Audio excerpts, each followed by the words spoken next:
Bonjour Juliette, Bonjour François. ça va bien? Ah oui, ça va, et toi? Bon, tu es dans ton atelier?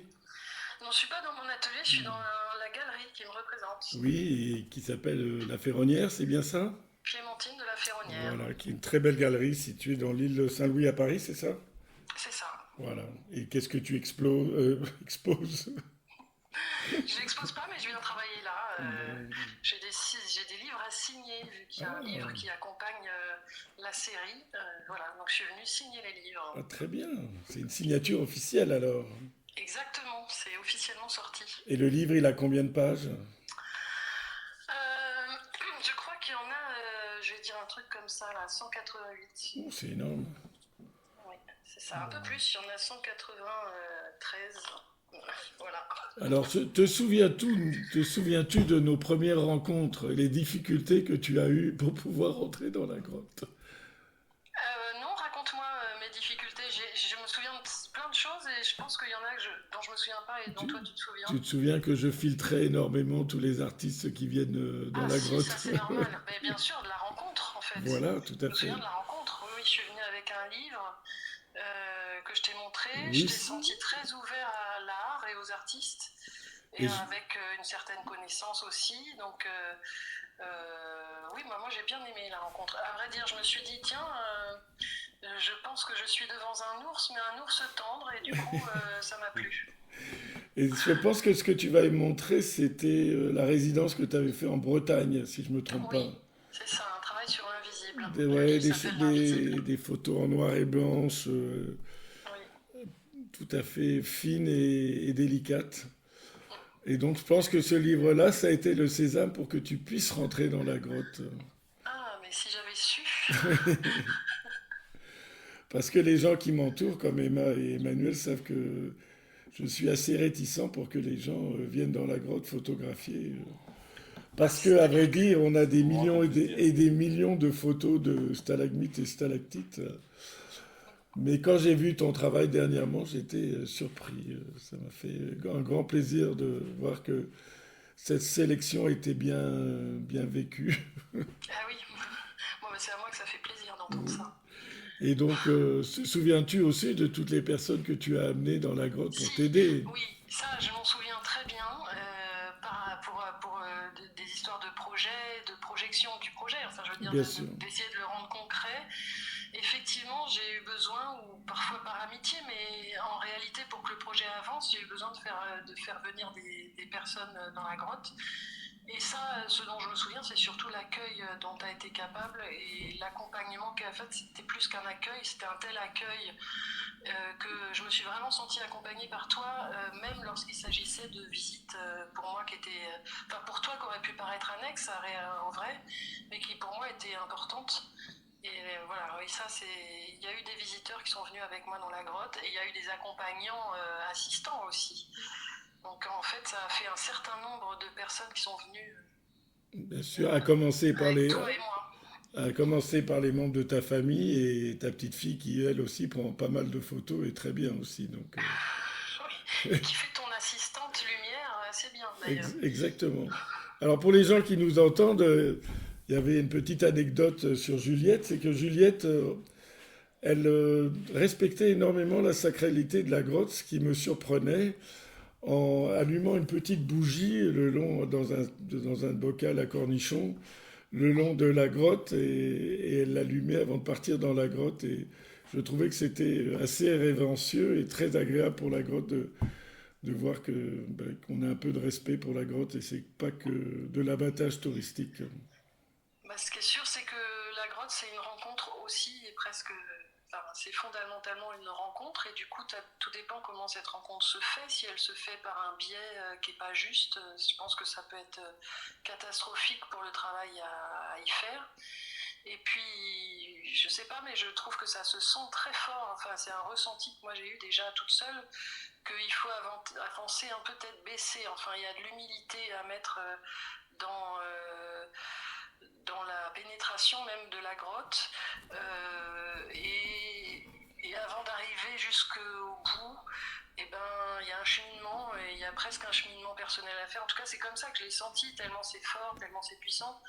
Donc l'histoire de la bougie qui était un peu là pour me permettre d'avoir un peu l'autorisation d'y travailler faisait partie comme un petit rituel aussi pour que les choses fonctionnent, parce qu'à vrai dire être à l'intérieur c'est pas si facile, enfin, et puis réussir à faire quelque chose qui soit pas justement de l'ordre des 10 millions de photos de stalagmites ou stalactites déjà vues, il faut chercher quelque part quoi, enfin ailleurs. Voilà. Mais c'est marrant parce que cette petite bougie que tu laissais à l'entrée de la porte, généralement les gens s'en servaient pour aller visiter la grotte et que ce modèle de vision de bougie a été quand même utilisé pendant pas des Oui, c'est centaines vrai. d'années, mais D'ailleurs, des dizaines d'années, quoi. oui, c'est vrai, c'est vrai. D'ailleurs, on le voit bien dans les cartes postales anciennes qu'on peut trouver. Il y a vraiment cette bougie-là qui est présente et c'est très beau. Et puis il y a cette idée aussi par la bougie, il y a l'idée de la flamme en mouvement, la flamme vivante, qui était quand même cette flamme-là, cette source lumineuse-là que certainement des hommes qui ont permis aux hommes de rentrer en fait dans cette grotte. Et c'était l'appréhension de l'obscurité par cette flamme. Donc il y a du sens en tout cas dans l'idée de la flamme et de la petite bougie à plusieurs étages, quoi.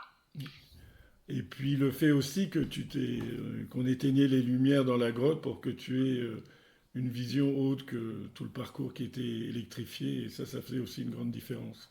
Ça, c'était très important. J'en parle en ce moment beaucoup parce que je me suis aperçue a posteriori, même si c'était là dès le départ, donc que la matière première de mon travail dans cette grotte, c'était bien l'obscurité en elle-même et pas la lumière. Enfin, il y a eu quelque chose comme ça, de prendre en compte la grande obscurité de la grotte, qui était importante, je pense, de lui donner une place, enfin, qui s'est donnée à elle-même toute seule un peu en quelque sorte, et comment aborder cette obscurité en tant que telle, ça a été assez fondamental pour trouver la façon dont photographier à l'intérieur de la grotte. Et si je me souviens bien, sur les épreuves que tu nous as envoyées, je crois qu'il y a un négatif. Et ce négatif, où ça paraît comme un négatif, et c'est assez surprenant. Alors je ne sais pas si c'est un négatif que tu as imprimé ou... Il y a des photos, ça c'est dans d'autres séries également, j'ai eu ce procédé-là, mais effectivement dans les photos de la grotte, il y a quelques images que j'ai passées en négative. Alors souvent, enfin, quand ça m'arrive comme ça d'avoir envie de passer une image en négatif, c'est parce que j'ai envie de voir ce qui se révèle de cette image, parce qu'il y a comme un état de révélation via le négatif. Enfin moi c'est ce que j'ai trouvé. Et voilà, il y en a peut-être deux ou trois, en tout cas j'en vois trois, oui, qui sont passés en négatif dans cette série-là. Oui. En fait, au lieu de penser à des contre-jours, ça fait des contre-temps. Ah oui, Et c'est ah assez bah c'est... surprenant ce contre-temps parce qu'on on connaît la grotte et puis en négatif, on se dit ben c'est curieux et notre œil qui connaît peut-être cette image mille fois refait l'effort de la redécouvrir et ça, je trouvais ça très intéressant. Ah ouais, super. Toi, tu me le dis, ça me fait quelque chose. En tout cas, effectivement, ça permet d'appréhender un lieu parfois sous un autre angle, en fait, par exemple, de l'avoir mis en négatif, hein. Oui. Mais ouais, ça m'intéresse beaucoup en fait que le lieu ne soit plus ce qu'il est, mais qu'il ait eu, enfin, qu'il raconte à la fois ce qu'il est, mais plus profondément, pas forcément dans ce qu'on en voit comme ça tout de suite, quoi. Et, et dis-moi, à Arles, selon ce que j'ai cru entrevoir, apparemment les photos sont présentées dans le noir ou à très peu de lumière et elles sont très grandes. Je ne sais pas quelle est la grandeur de ces peintures, Oui, alors pardon, ces alors photos. il y a trois tailles. Il y a une taille qui est 120 sur 160, donc 1,20 m sur 1,60 m Bon. pour pas mal d'images. Une autre taille qui est 80-60. Et puis des plus petites images noir et blanc et un tiré de film super 8 que j'ai fait dans la grotte, qui sont quelque chose du genre 30-40. Bon. Voilà, donc, mais il y a surtout beaucoup de très grands formats, et c'est vrai que c'est présenté dans un endroit particulier puisqu'il s'agit des cryptoportiques. Alors d'abord, c'est la première fois que Arles met à disposition ce lieu pour des expositions, donc c'est super intéressant du coup d'avoir cette possibilité-là. Ensuite, c'est un lieu que j'avais eu envie de visiter depuis plusieurs années, mais j'avais pas réussi parce qu'il y avait des contraintes horaires. Et puis du coup, c'est un lieu qui effectivement est pour l'instant un petit peu plongé dans l'obscurité, puisqu'il est en sous-sol, il est en dessous de la mairie, puis c'est des très belles, des très beaux couloirs voûtés en fait. Tout à fait. Oui. Et, Et c'est très grand, hein. et c'est très grand en fait. Bon, l'espace que j'utilise, ça fait 60 mètres linéaires. Mais c'est encore beaucoup plus grand en réalité le cryptoportique, qui est donc un espèce de stockage ancien de l'époque romane. Et donc, voilà, pour moi c'est une chance, c'est un cadeau en fait d'exposer dans ce lieu, parce qu'à chaque fois que j'allais photographier dans la grotte, je me disais que on était vraiment dans une cathédrale. Et du coup, en même temps que je photographiais, je me projetais dans le lieu qui pourrait accueillir cette grotte, et je me disais qu'il faut que j'y fasse très attention.